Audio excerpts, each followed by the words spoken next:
tayo ay magpatala. So, ano na sila? Nag-isip-isip, nag-usap-usap. Bakit kailangan nila ang magpatala? So, nagpasya sila na pumunta doon kung saan naroon ang hari upang Ito na, habili naman.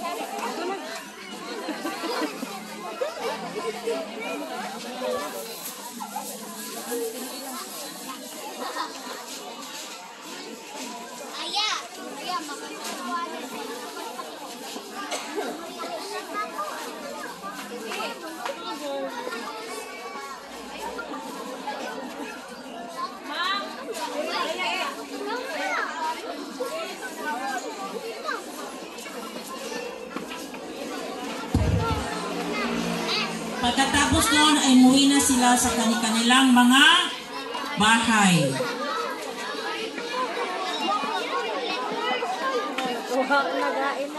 At si Jose at si Maria ay umuwi rin sa kanila.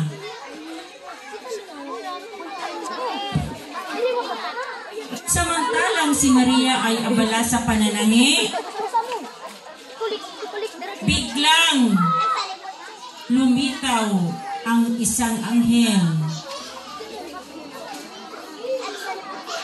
Nabigla si Maria at sinabi nito, "Huwag kang matakot, Maria.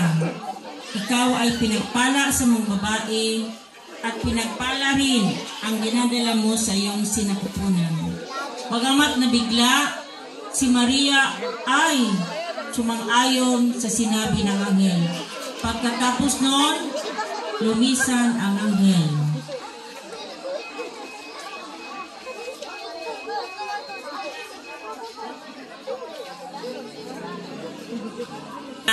Ay abala sa kanyang ginagawa.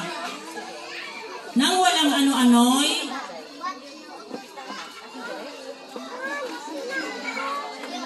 biglang lumitaw sa kanyang harapan ang isang anghel.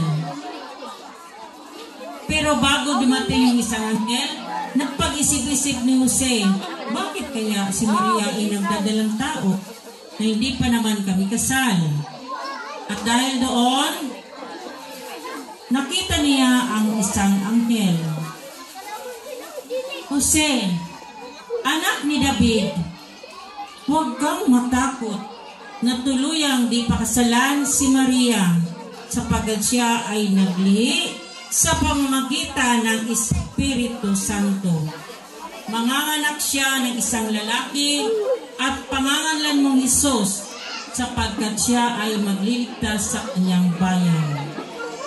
Pagkatapos noon, lumisan ang anghel na nagmumula sa langit.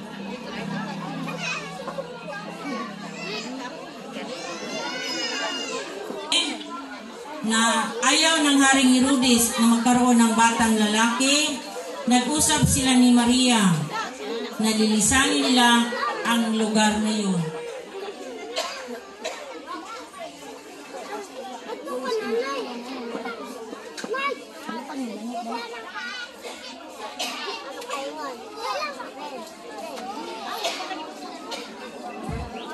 Mga mamaya, nasaan na?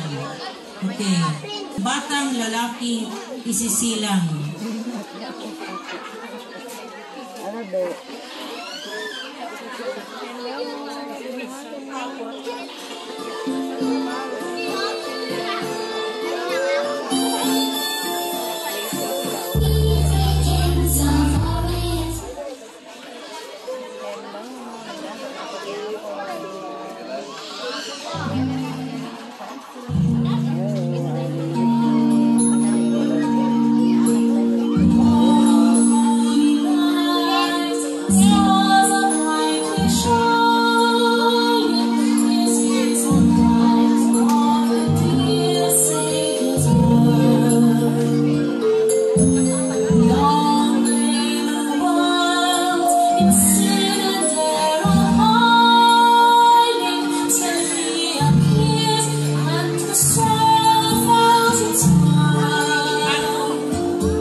ang tiya ni Maria.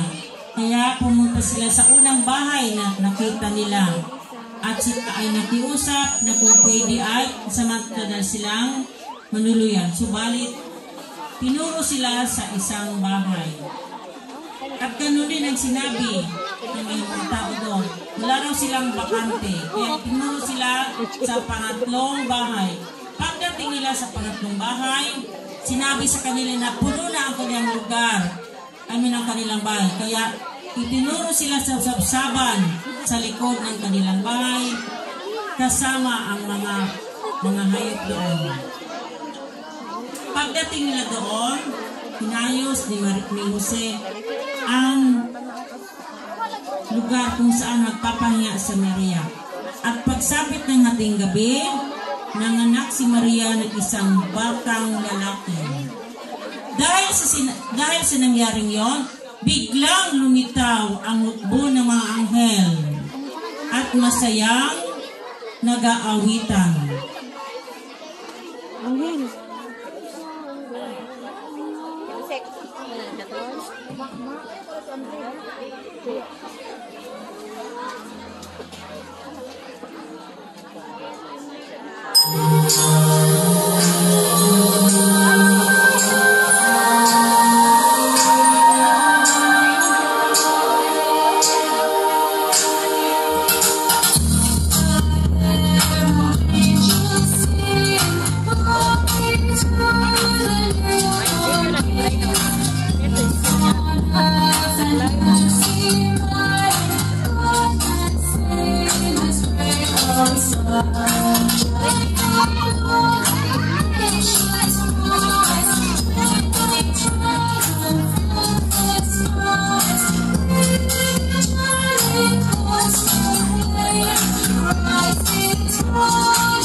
Sa di kalayuan sa lugar na yon, may mga pastol na nagpupuyat na nagbabantay sa kanilang tupa. Habang sila ay parang pinaantok na, nagpakita rin sa kanila ang isang anghel.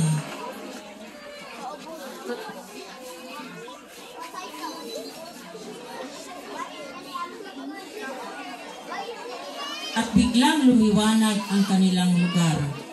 At sabi, "Huwag kayong matakot. Ako'y may dalang balita sa inyo na magdudulot ng malaking kagalakan. Sapagkat ngayong araw nito ay isinilang sa bayan ni David ang tagapagligtas na si Jesus. Ito ang palatandaan. Matatagpuan ninyo ang bagong silang na nababalot sa lampin at nakahiga sa sapsapan." Pagkasabi noon, umalis na ang anghel. Nang makaalis ang anghel,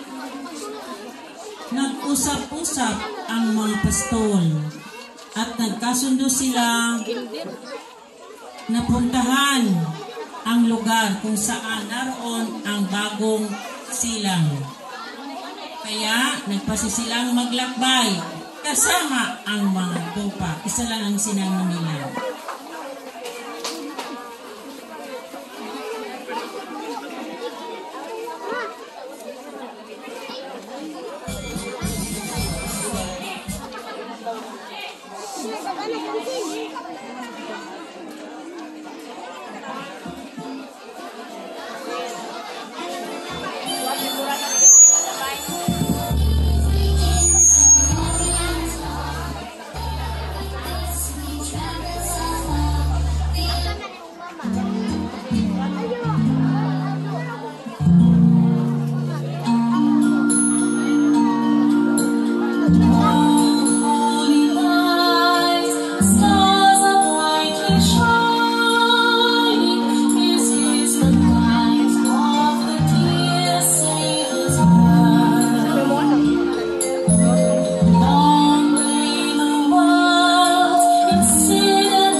Nakita nila ang bagong sanggol na nasa sapsapan.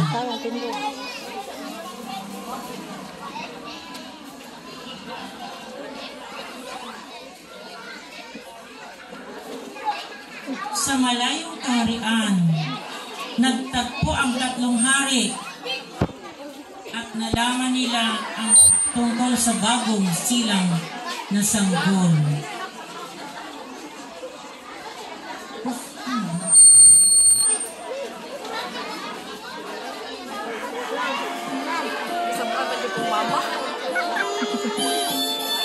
Kaya nagkasundo silang pumunta.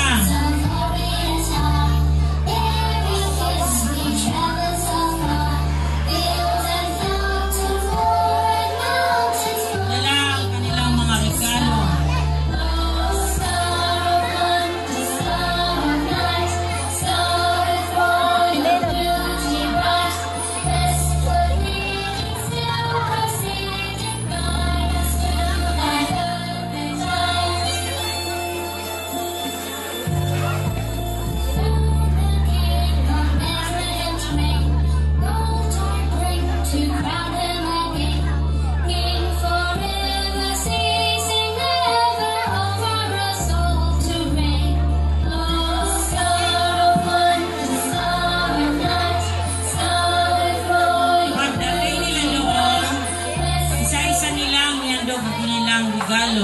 Lira, ginto, at kamangyan.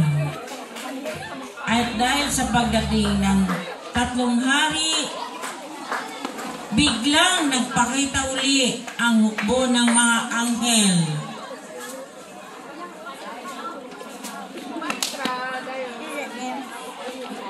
At masayang nag-aawitan dahil sa bagong silang na sanggol.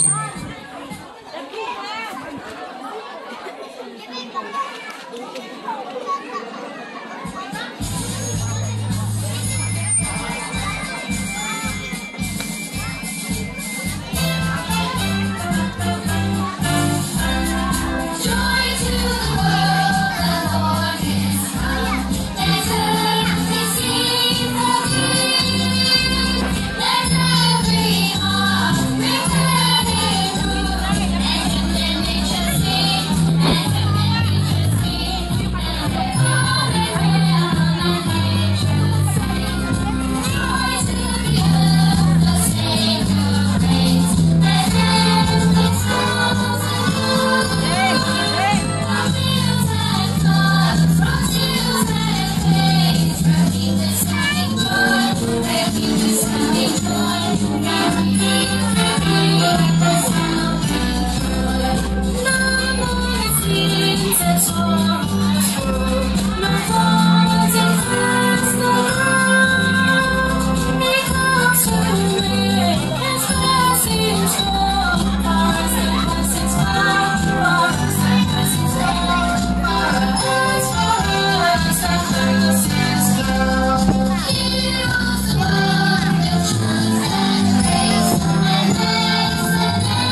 SB member, Honorable Florante Agahan.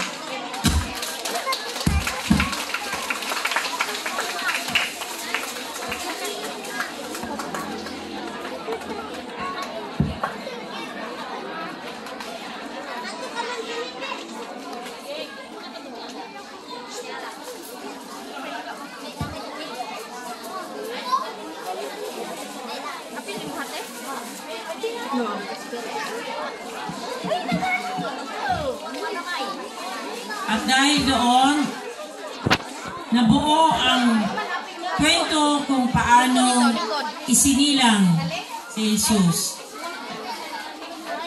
Yan po ang mga bata sa paaralan ng Pulang Bato. Ang pagsilang ni Jesus. Kasama ang mga batang nasa unang baitang, pangalawa, pangatlo, ang apat at panglima. Maraming salamat po.